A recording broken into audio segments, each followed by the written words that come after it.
Took a little bit of getting it there, but that's the intro on his 30% for participation. We'll start that down on the 90-day page here. It's 30% of everything out of every page here is basically a pocket college class, depending on how we set up the variables of blockchain and bits. Somebody coughed. Somebody get it? That's Conquest. No, it's got me on a chokehold. I can't get out.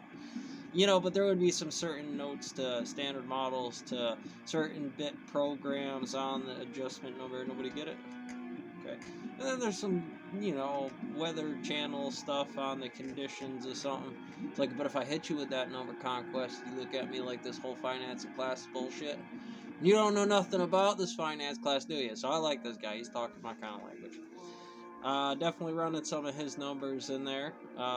Reminiscent of the Goldman Sachs video here on the spectrums of things that move in that X form relative. Much better intro from those two from 6 years ago into just in general. What's a better MIT class shown from the definition of it? And I know you get a lot of this in the program. I was going to put one up here about AIs. You know, the problem, the hardware problem with AI, and those were a couple of days ago. I might still post that one. And you get some notes about, again, how he's stacking it from the bottom, inverted shadow prop. So people say it'll be Facebook on top of the oligarchy, and then you get some numbers about Facebook built on apps, because capstone first relative to XY and the Z stuff, and triangulations on does it do the thing I want it to do on the analog variables of the choices. One of these switches in the group of the standard model to the program, and in the model that this output to gpt3 right now, that's n 1/2. Could you, and then go through the matrix, you could probably do anything, write me a program class for MIT on the Stanford variable. You know, you're gonna have to graph a Stanford bar on everything, a turbulent flow, a char on FY, F over X for everything, and then matrix everything down, and kind of get some standard models that commonly happen based on observing stocks or math classes to say those are common reciprocals in the Bell's equilibrium, equality, Copenhagen's interpretation of field theory completeness, satisfying field theory equation, excuse me. Anyways, you get in there and probably just salty yelling at me, get it right the first time.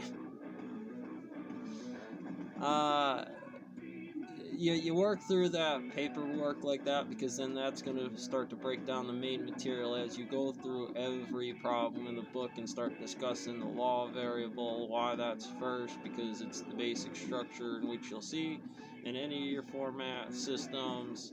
Portfolio XYZ to the pages that are in there defined by the version or the vertex of those analogs.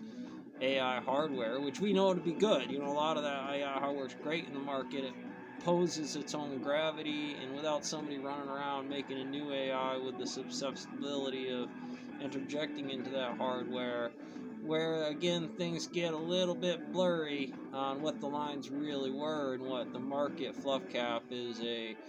You know, the job is to constantly pop that bubble, take money out of it over an angle that isn't over an angle of that company, or use a couple of those to hardline a base cap on that system where it really can't go underneath that. It's really just the company. There's the hedge fund on the long stuff there, so they want it to increase over time.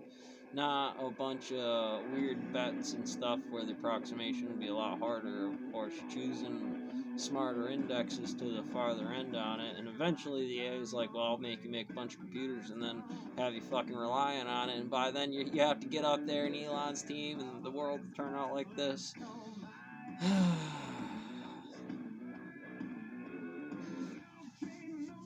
Hell poor. Anyways, you know, we could start to break down. I mean, it's hard when you say the intro to it. Well, here's the grade for the classes and the courses. I mean, really, those tests are being tested whether you show up or not. you know, if the test was random on the base and you still hit the grade in 1/2 on the thing, who the hell am I to tell you that index based on my teachers, other than me just being a hard ass about it, says, no, because that was a test that wasn't on the test, the 101th lesson that you need to know to beat the master. Yeah, I mean, honestly, get that shit out of there. I like to take those rare elements and quasi-particles and break them down like they are in Fermilab, the gluons that throw this whole thing together when somebody does some of that state, as long as it's the correct function, of course. That's fine. You know, it's a good way to do it. Obviously, we'll have a conversation about black magic hoodoo you do. That's a common index. Once I knew that quasi-particle, you track the results on it, and that's that new type of market in the biopharma tech biocircuitry versions on the neural networking cyborg company carrying you on your shoulders to their destination. Fuck the battery car. Plug in. Right around the shop today. Do some rock. Come home. Yeah. You miss all the workout. You miss all the experience. How do I know you did it? Because I can get it. So if I put that hammer and chisel in here, oh, you don't have the AI cyborg. Oh, the index is on stock change, huh?